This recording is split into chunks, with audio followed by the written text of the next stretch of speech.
Michigan State obviously has a lot of depth, pretty balanced scoring wise. This is a tough team to defend against because of the point guard they have and just the overall balance of the team, I imagine, right? Yeah, they do a very good job of obviously pushing the basketball and breaking you down. Fierce does a great job of getting into the paint and creating for himself and creating for his teammates.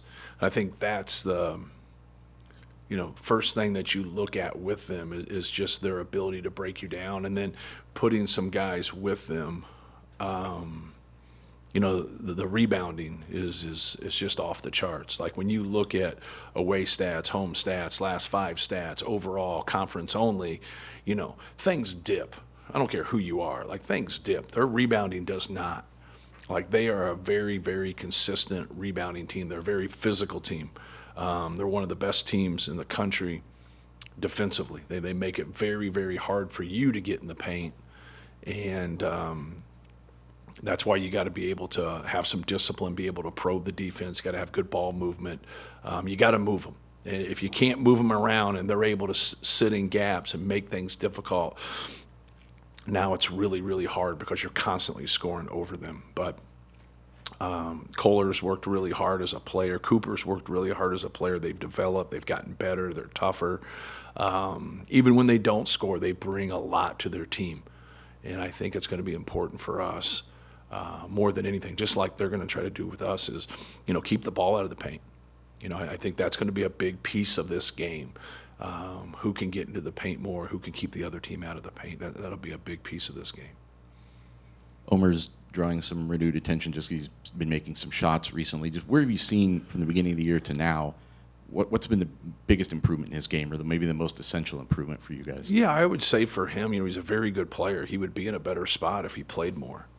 And it's really hard when you're used to playing a majority of the game. A lot of people make this adjustment to be consistently, functional in your role when you play 10 to 20 minutes a game, right?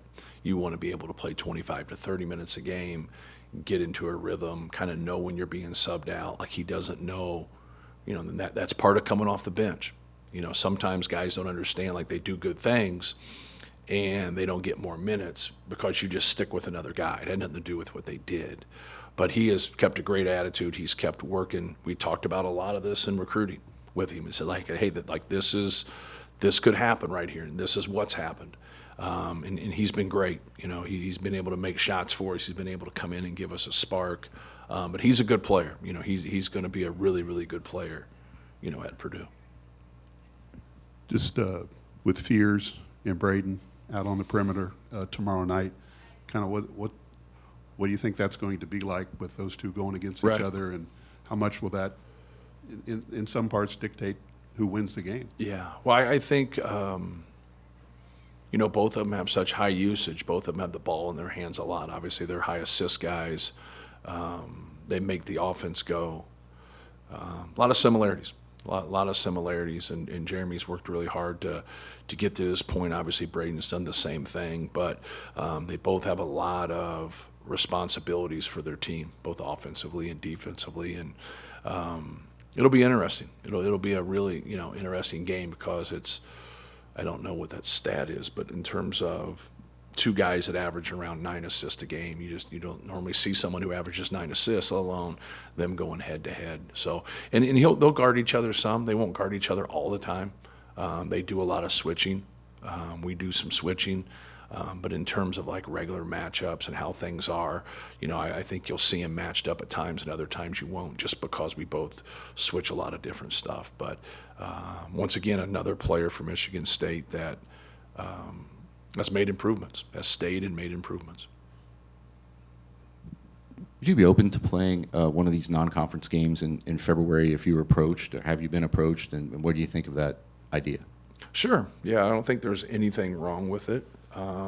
You just have to kind of wrap your head around that's what you want to do at that time. It has to be the right game. I think at the Illinois, played Duke. Michigan's playing Duke. Past couple years, right? That was last year.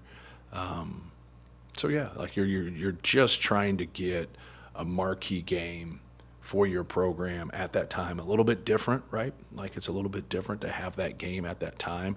More people used to do this when there was 16 league games or 18 league games. Just a lot more difficult with 20 league games. Like for us, this time from Indiana to Michigan State was invaluable.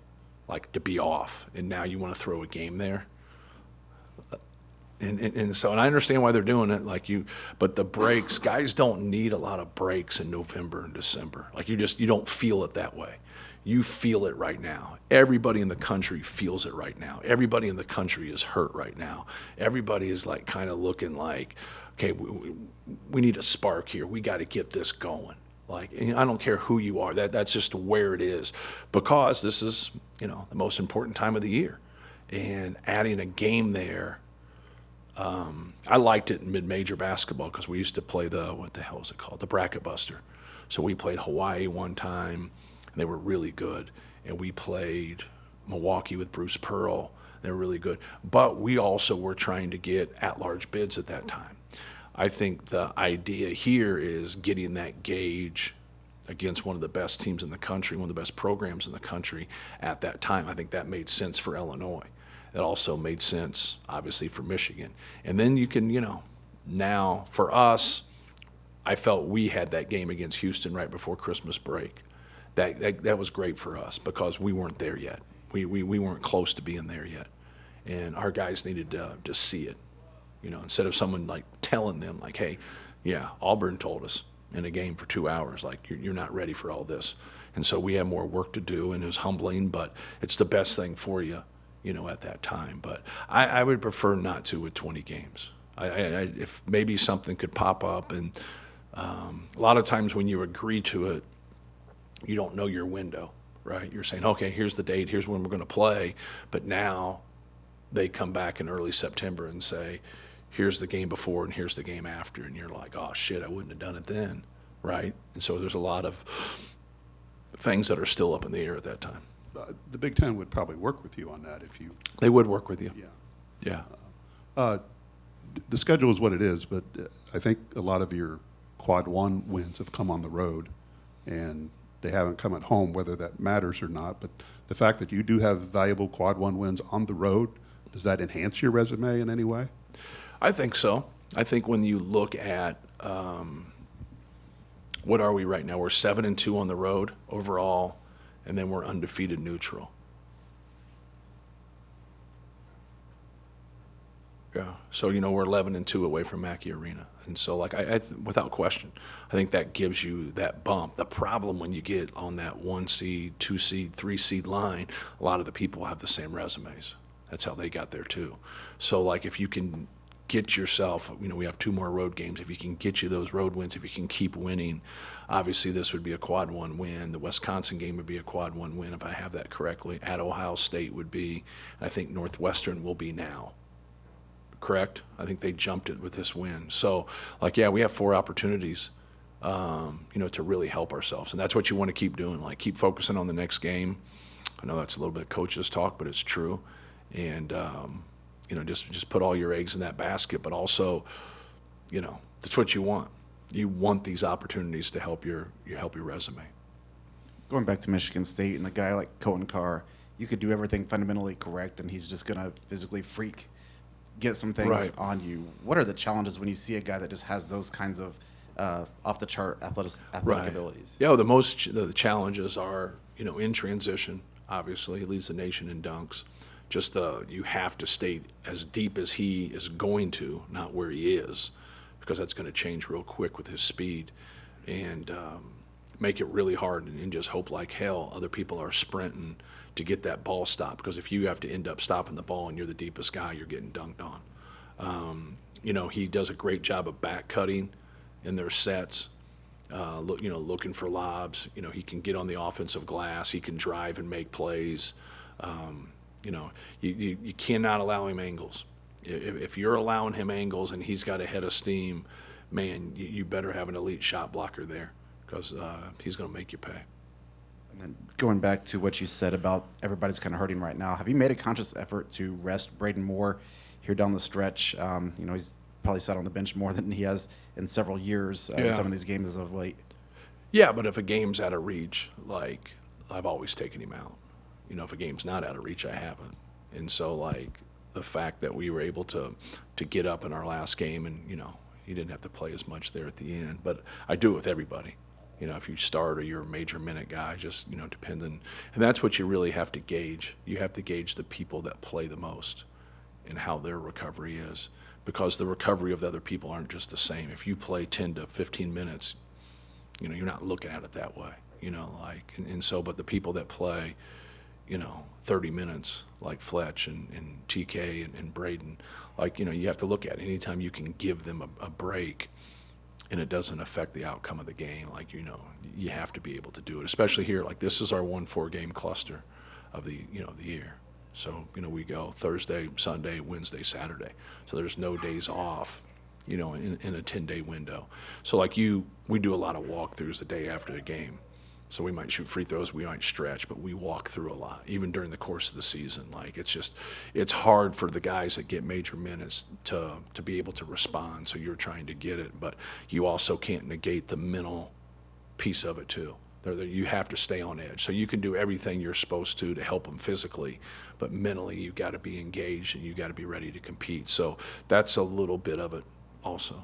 Your roster makeup allows you to take him out in the first half, though, usually after the 8-minute TV timeout. Right. How beneficial is that, just to keep him maybe a little bit more fresh? Yeah, you know, for him, it's as much as to reset too. It's helped him, even if it's a minute or 2 minutes or 3 minutes, just to kind of get there and reset and then come back into the game. You haven't hired a general manager.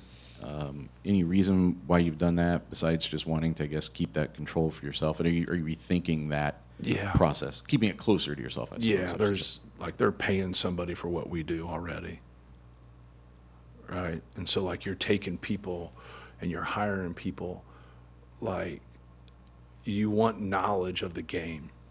You want knowledge of the business. You want knowledge of how you operate and how you do things.